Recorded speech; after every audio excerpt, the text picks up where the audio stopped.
You guys love your sports out here. I've never seen more focus put on sports anywhere else in the world. Americans love their sports back to front. You analyze them, you worship them, you watch the game before the game, you watch the game after the game.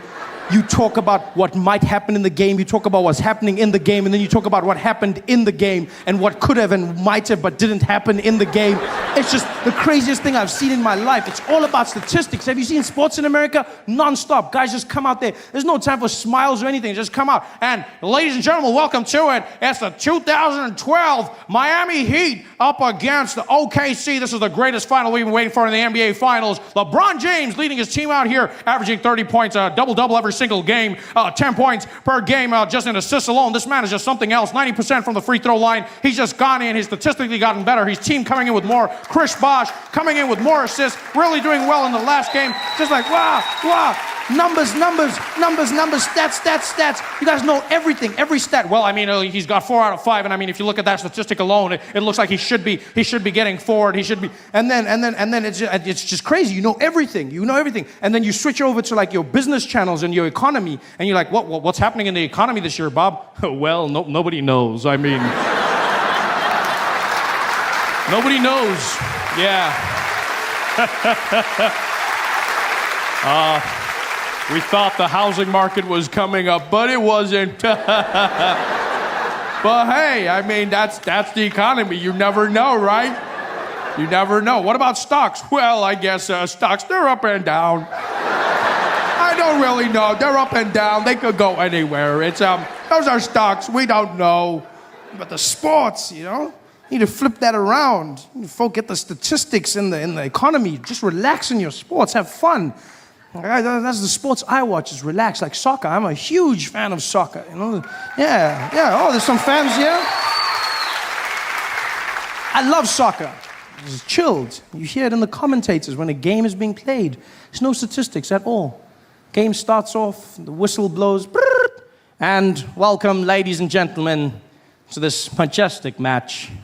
It's Spain playing against Germany. Oh, and what a wonderful day it is. Look at the crowd, really excited. Oh, and the atmosphere is amazing. Wonderful weather. And the guys are just like, oh, yeah, John, you can feel it. The players look great. It's wonderful. What do you think is going to happen today, Martin? Oh, nobody knows. I can't even remember the last time I saw a game this good. Americans will remember. Americans will go back to the finest statistic. The last time a black man scored using his left hand, jumping over a mixed race, half Indian, was in 1967 when they're like, what? This is madness.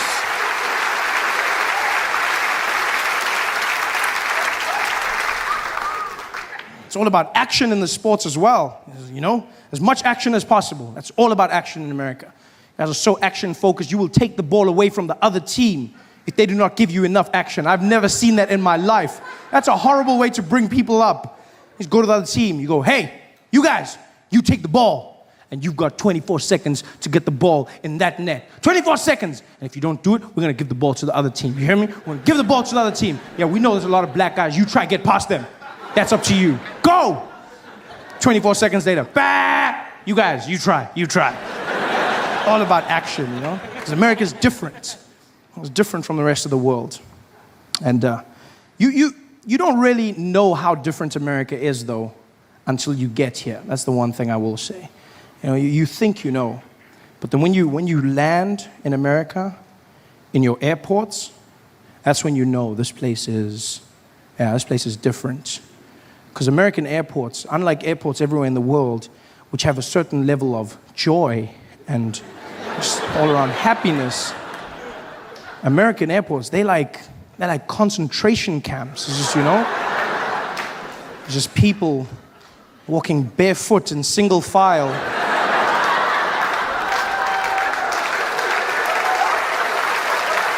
Oh, it's no joke. There's even signs that say, no jokes. You're like, really?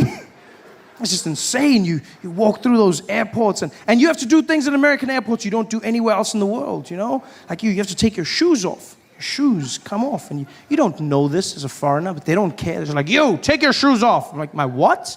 Your shoes, take them off. Like, why? For safety, sir. Like, I'm keeping them on for your safety, my friend. You don't do this anywhere. I remember flying into Dubai one year, and as we get into the airport, this woman, an American woman, started taking off her shoes and those guys. I mean, you must understand, when you're in the Middle East as a woman, you're already a sin. And now to be taking your clothes off in public, these guys lost their mind. They were just like, Hilary, what are you doing? What are you doing? Yo, what are you doing? She's like, I'm taking my clothes off. I'm taking. They're like, no, what are you doing? She's like, I'm taking them off. Why are you taking your clothes off? She's like, so the machine works. She's like, no, this is a machine, not your husband. You don't need to get naked. Put your clothes on and walk through, you whore. You don't do it anywhere else. But then you come out here, you have to take off your shoes and you have to take your jacket off to walk through the metal detector. And they are mean about it. They will shout to you. They're like, you, take it off. And you don't know what to take off. You don't take it off anywhere else, so you don't know what to take off. So you're like, you, take it off. Take what off? Take it off, sir. Take what off? Take it off now. What? Your clothes. Take them. My clothes? And now you're standing there, this man shouting at you, telling you to take your clothes off. You feel like a child in a Catholic church. It's horrible. It's just, you're just standing there.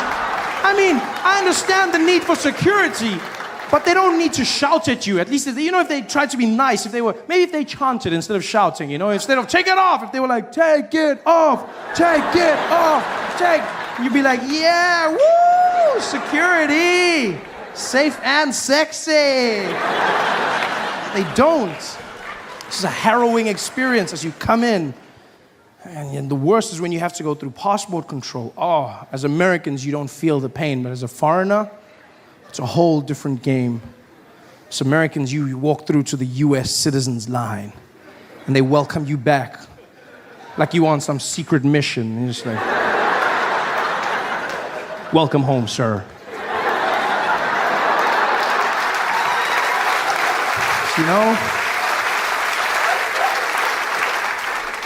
When you're a foreigner, you have to wait in a super long line, and then they tease you. The line goes right to the front, and then it comes back, and you finally get there, and you have to wait for that, and they're standing there, and the guys are like, sir, come on. Sir, step forward. Step forward, sir. Step forward. Forward. Back. Behind the line, sir. Back. Get back, sir. Get back. It's a stress. You're standing there, and now you have to answer questions. Horrible, like you don't understand. It's the stress, Standing there and you don't want to get any of the questions wrong, because just like school, they'll send you back. So you stand there and you have to answer them into a microphone that's placed strategically low, almost so that you have to bow to the American as you answer every question of his. I ask you these questions you feel like you know the answers to, but when you're there, I just handed the man my passport, to which he replied, "Is this you?" Never before have I felt so much pressure to look like myself. I was like, I was younger then. It's horrible. And then he starts rattling them off. It's your first time in the United States of America, sir? Yes. Your first time, sir, is that correct? Yes. Sir, what is the duration of your visit out here? I'm going to be here for 6 months. 6 months, sir? Is that correct?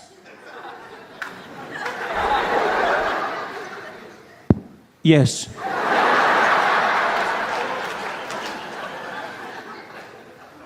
Sir, what is the purpose of your visit in the United States of America?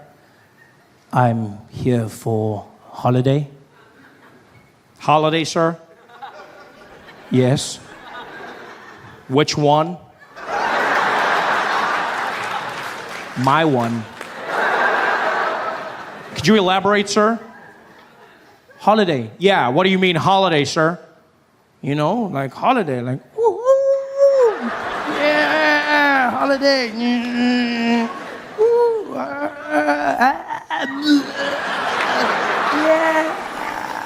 Holiday. You mean vacation, sir? Battery. Yes, of course. Culture of distrusting angry people. That's who we are. Everyone's angry. Weird angriness as well, in places where it shouldn't be. I was in Checkers the other day. I'm just shopping. It's a normal experience, you know. I get to the cashier, and those people are so angry. Like, I don't know what Checkers does to their employees, but they're clearly not enjoying it. Because I get to the till, she doesn't greet me, she doesn't even look at me. She just pushes a little conveyor belt thing. All my groceries pull up, and they're like, doot, doot, doot, doot, doot, doot, doot, doot, doot, doot, doot, doot, doot, doot.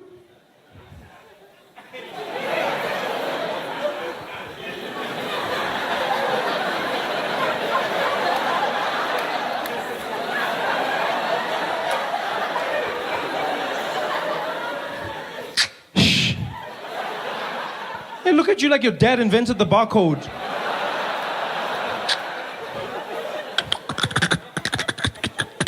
Doot. Doot, doot, doot, doot, doot, doot, doot, doot, doot, doot, doot, doot, doot, doot. Then they look at you and ask you that question like you kill baby panda bears for a living. Plastic. No,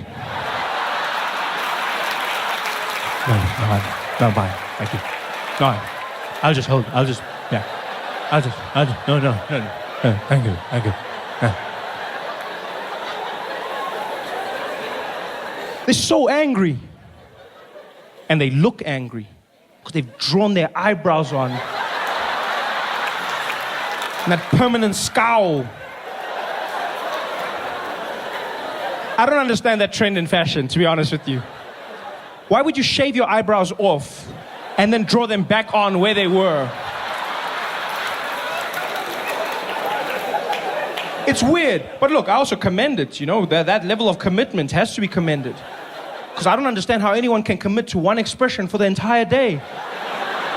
Like, how do you choose that expression? Do you just work on how you feel in the morning? Is that what you do? You just wake up, be like, I'm feeling angry. Yeah.